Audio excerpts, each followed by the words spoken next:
এর নামে ওসিলার দ্বারা কোনো কারোর মাধ্যম দিয়ে দোয়া করা যাবে না। যা কিছু চাইবো ডাইরেক্ট কার কাছে চাইবো? আল্লাহর কাছে। দোয়া করো ডাইরেক্ট কার কাছে চাইবো? আল্লাহর কাছে।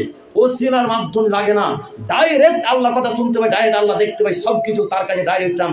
কারোর মাধ্যমে লাগে না, কারোর ওসিলা লাগে না আল্লাহর কাছে যেতে। আসসালামু আলাইকুম ওয়া রাহমাতুল্লাহি ওয়া বারাকাতুহু।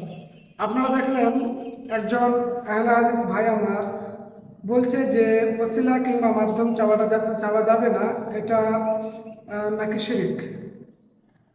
তো আসুন আমরা হাদিসে এবং কোরআনে দেখব যে ওসিলা চাওয়া যাবে কি যাবে না। আল্লাহ রাব্বুল আলামিন কালামুল্লাহর মধ্যে উল্লেখ করেছেন, বলেছেন ইয়া আইয়ুহাল্লাযীনা আমানুত্তাকুল্লাহা ওয়াবতাগু ইলাইহিল ওয়াসিলা। আল্লাহ তাআলা বলেন যে হে ঈমানদারগণেরা, তোমরা মাধ্যম তালাশ করো, তোমরা ওয়াসিলা তালাশ করো।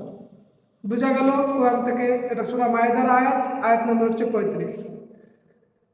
আসুন আমরা হাদিস পাকের মধ্যে দেখব, হাদিসের মধ্যে আপনার ওয়াসিলা চাওয়া যাবে কি যাবে না। সেই বুখারী আপনার হাদিস নম্বর 1010 হাদিস বর্ণনা করেছেন হযরত আনাস রাদিয়াল্লাহু তাআলা আনহু। তিনি বলেন যে মদিনার বুকে একবার বৃষ্টি হতো, বৃষ্টি বন্ধ হয়ে গেল। তো রাসূল করিম সাল্লাল্লাহু আলাইহি ওয়াসাল্লামের ওসিলা দিয়ে সাহাবায়ে কেরামরা কি করতেন? দোয়া করতেন এবং আল্লাহ তাআলা বৃষ্টি দান করতেন। তো তিনি হাদিস বর্ণনা করেন যে এতদিন আমরা রাসূলের কাছ থেকে রাসূলকে ওসিলা বানিয়ে আল্লাহর কাছে দোয়া চাইতাম এবং আল্লাহ বৃষ্টি দিত এবং দান করত। তো আজকে আমরা ওসিলা বানাবো কাকে? আমার নবীর চাচা হযরত আব্বাস রাদিয়াল্লাহু তাআলা আনহু।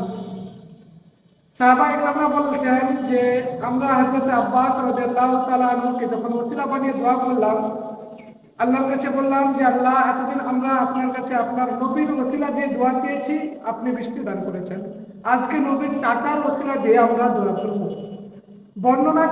হাদিস বর্ণনাকারী বলেন যে দোয়া শেষ হবার সঙ্গে সঙ্গে আল্লাহ তাআলা বৃষ্টি দান করবেন।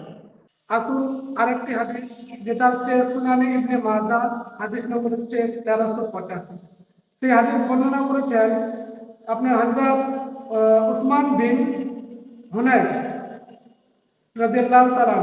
তিনি বলেন যে একজন অন্ধ মানুষ আমার নবী সাল্লাল্লাহু আলাইহি ওয়াসাল্লামের কাছে আসলেন, এসে বললেন ইয়া রাসূলুল্লাহ, ইয়া হাবিবাল্লাহ, নবী গো, আপনি আল্লাহর কাছে দোয়া করেন যেন আল্লাহ আমাকে সুস্থতা দান করে, আমার চক্ষুকে ঠিক করে দেয়, আমার অন্ধপানকে দূর করে দেয়। তো রাসূল করিম সাল্লাল্লাহু আলাইহি ওয়াসাল্লাম বললেন যে আমি তো তোমার কাছে তোমার জন্য দোয়া করব এবং আল্লাহ কবুলও করবে, কিন্তু আজকে তুমি আমাকে ওসিলা বানিয়ে আল্লাহর কাছে দোয়া করো। আল্লাহ নবী হুকুম দিলেন, আল্লাহ নবী আদেশ দিলেন যে যাও তুমি 2 রাকাত নামাজ পড়ো, নামাজ পড়ার পর এই দোয়াটি করো যে আল্লাহ, আজ আমি আপনার কাছে আপনার নবীকে ওসিলা বানিয়ে দোয়া করছি, আপনার নবীকে ওসিলা বানিয়ে দোয়া করছি, আপনি আমাকে সুস্থতা দান করুন। ওসিলা চাওয়া, ওসিলা আপনার মাধ্যম তালাশ করা, ওসিলা তালাশ করা, এটা হলো সাহাবায়ে ইকরামদের সুন্নাত। আর আমরা এই সুন্নতকে পালন করি। যারা বলে ওসিলা চাওয়া যাবে না, যারা বলে মাধ্যম তালাশ করা যাবে না, তারা হাদিস ও কোরআন জানে না।